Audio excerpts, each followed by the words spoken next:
Hi friends, it's your pal Scott Garibay, and today we're going to talk about Dungeons and Daggerhearts. What is that? That's Dungeons and Dragons and Daggerhearts. Daggerheart.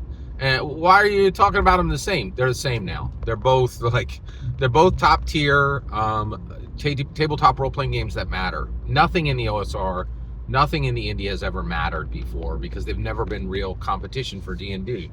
That has changed with Daggerheart. So Dungeons and Dragons, when I say Dungeons and Daggerhearts, I mean the top tier of tabletop role-playing game where it matters, where billions of dollars are on the line, where celebrities, are present, where it's not just, some garage band energy slop that's been some splat book that's been put out to be compatible with 5e. Something that actually matters, right?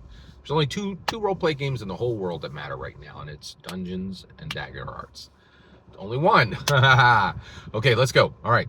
So what I want to talk about today is Reembracing by a discussion of bioessentialism in tabletop role-playing games.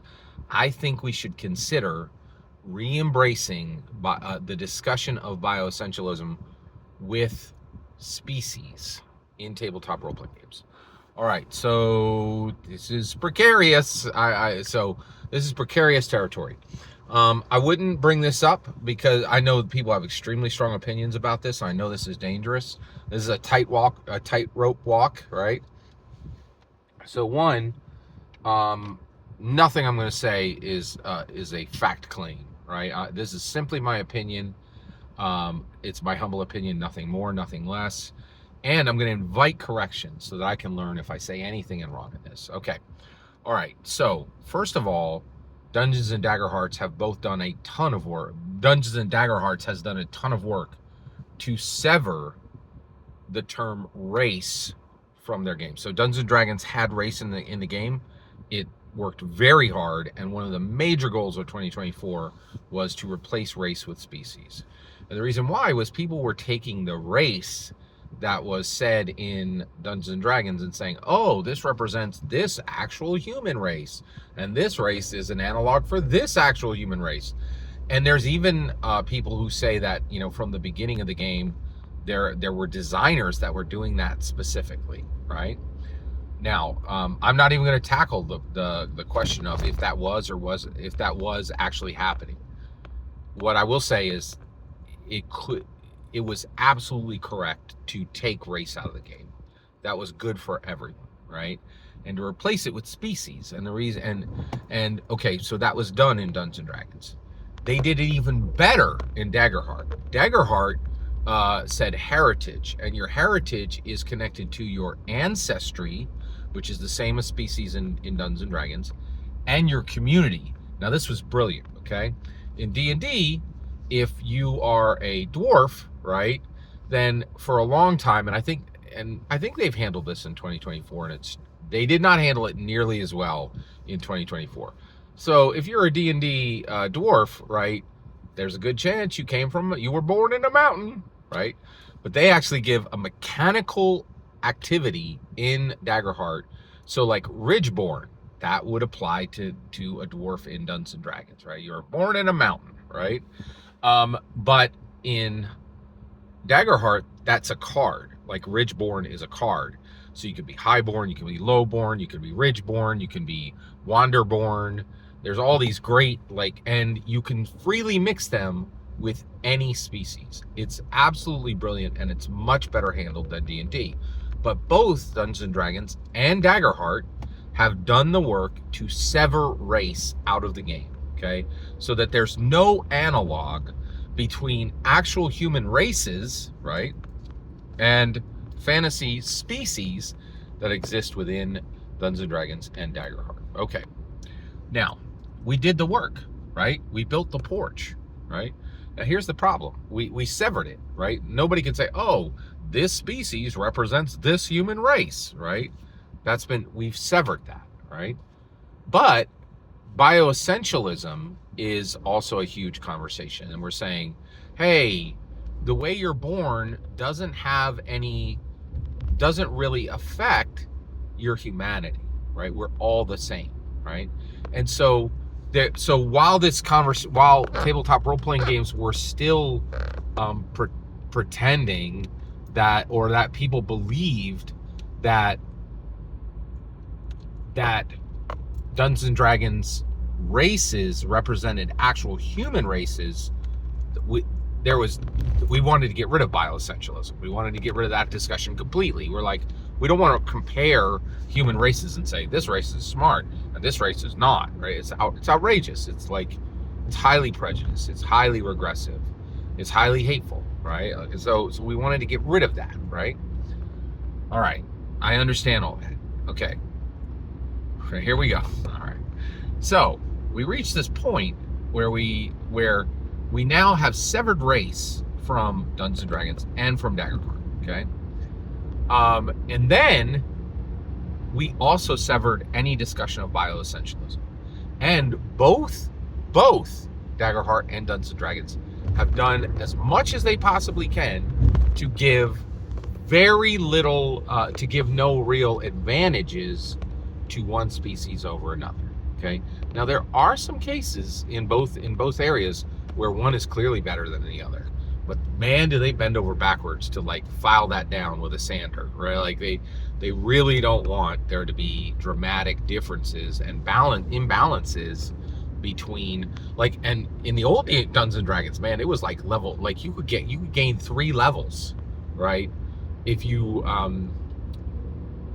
were different speed, like it was a very significant difference, right?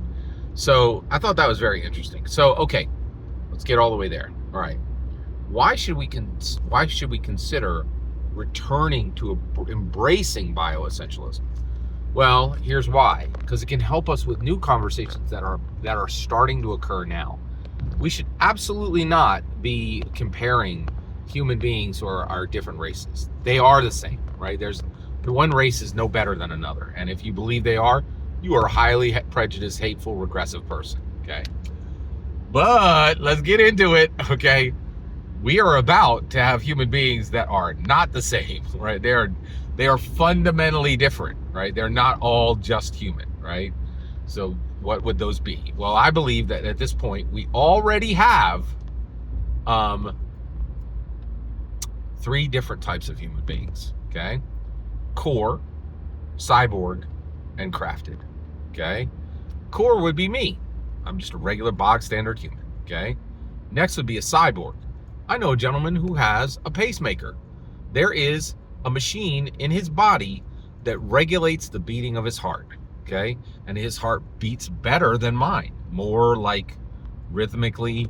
The frequency is monitored and it can be fit. And he has a machine in his heart where if his heart does not beat at the right rhythm, the machine will fix that, right? I don't have that, right? His heart is literally better than mine, right? We're not the same. He's a cyborg. I'm a core human, right? Like, right? He is some percentage of him is a machine at this point, right? And that has fundamentally, in my humble opinion, made him better than me, okay? Now it gets even more wild. Okay, let's talk about crafted. It's already started. There are parents who are going and saying, "Oh, well, we did this test, and my kid would have these genes." Nope, get rid of that. Right? So that, and then they are like, "Oh, well, we'll try again." Oh, they don't have that gene I didn't want. We'll take it. That's a crafted human. That is a human who was carefully selected or even crafted. Right? Their genes were selected. Right? They didn't just come out. Right? There were A/B tests to get to that human. Right? That's a crafted human. Okay. Now, are we all the same? Right? Are we all, the same value? Are we all, should we all have the same rights? I think that's an interesting question. I don't have the answers to that yet. And what I would like is Dungeons and Dragons and Daggerheart to help me answer that, right? To explore that question, right? Now, granted, it's dangerous. It's dangerous, right? But the reality is,